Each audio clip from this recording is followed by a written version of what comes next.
What's going on, traders? Hope you guys had a good trading week. So today we're going to talk about a trade that I took this week. It was my best trade and I was able to make $13,000 on that trade. It was a great setup on USD CAD. I'm going to walk you guys through the trade. I'm going to show you my entries, why I took the trade, my exits, how I managed the trade as well. So the trade was on USD CAD on Thursday, January 12th. So based on the higher time frame, what was I looking at?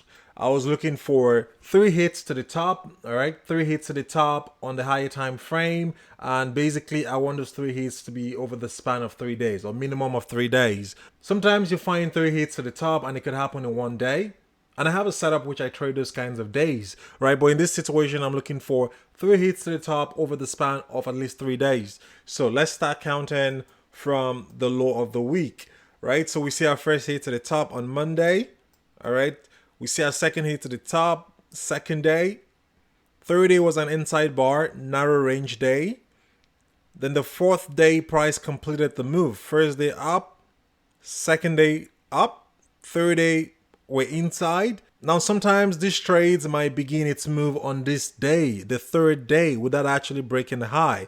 But we don't know that. All we're looking for at this point is a broken down market, and we're looking for the continuation back down. All right, so on this day, third day, nothing happened, inside bar, narrow range day. All right, so my expectation coming into Thursday is if my idea worked, price should break out of the high of the previous day to complete the move. First day, second day, inside bar, fourth day, price completes the move. And obviously we can see the strong move back down. I don't trade London anymore because I'm sleeping at that time. So I'm coming in at 9:30. Now sometimes the move might start at 8 o'clock and 9:30 might just continue that move. But I'm coming in at 9:30. I prefer the 9:30 sessions, even though sometimes I might take these trades at 8 o'clock. But I'm coming in at 9:30. So at 9:30, I'm looking for 2 things. I'm looking for a 3 candle formation, or I'm looking for an M formation. All right, so at this point, we see our 3 candle formation, which is basically 3 bullish candles, all right, or 2 bullish candles and expecting the third candle to be a bearish candle. So 3 candles. So once I get my 3 candle formation, and at the close of this candle at 10 o'clock, I go down to the 5-minute chart and I look to enter the trade. So this candle closed at 10, which was the close of this bearish candle over here. This one right here. So as soon as this candle closed, I was ready to enter the trade. I've seen my bearish candle. All right. Seen my bearish candle. We've seen 3 pushes to the top. 1, 2, 3. And I see my bearish candle. So what I want to do at this point is I want to set a sell stop. I don't enter a market. I set a sell stop at that point, and I'm looking to take this trade down.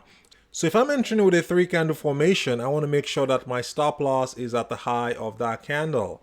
All right, my stop loss has to be at the high of that candle. And now we're looking at a 33 pip stop loss. And with currencies, 33 pip stop loss is a lot, especially if I'm aiming for a 3R. But I want my stop loss to be at the high of that candle, right? So what I did at this point was I waited until price broke out of the low of this candle. So once price broke out of the low of this candle, I set my sell limit. Normally I'll go for 15 pips, but in this case I went for 19 point something pips was where my sell limit was. So I set my sell limit at that point and price took me in with this candle. All right. And then we went sideways. Okay, we went sideways for a bit, and that gave me a second opportunity to enter this trade, and I'll show you how I entered it. So we saw a 3 candle formation. I was in the trade, and then we went sideways.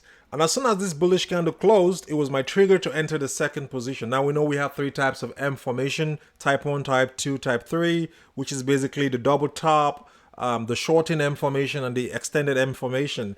In this case, it was a double top, a type 1. We see our first leg, second leg. Third leg was a bullish candle close, and as soon as that candle closed, I was ready to enter this trade. At 10:30, this candle closed. I was ready to enter the trade. So what I did at that point was to set a sell stop there as well, max stop loss of 15 pips, and I'm aiming for 3R on both trades. So the first trade aiming for 3R.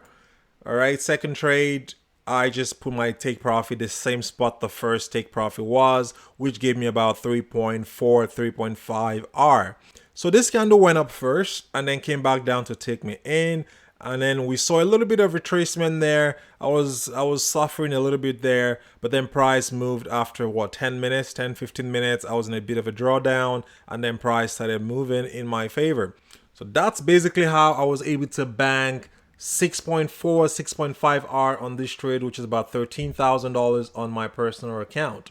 Great trade to the downside. I'm looking for these types of trades on a weekly basis. You'd at least get one trade if you're looking at multiple pairs. You can see I have all these pairs opened. I'm looking at all of them every day on each week, looking for these types of trades.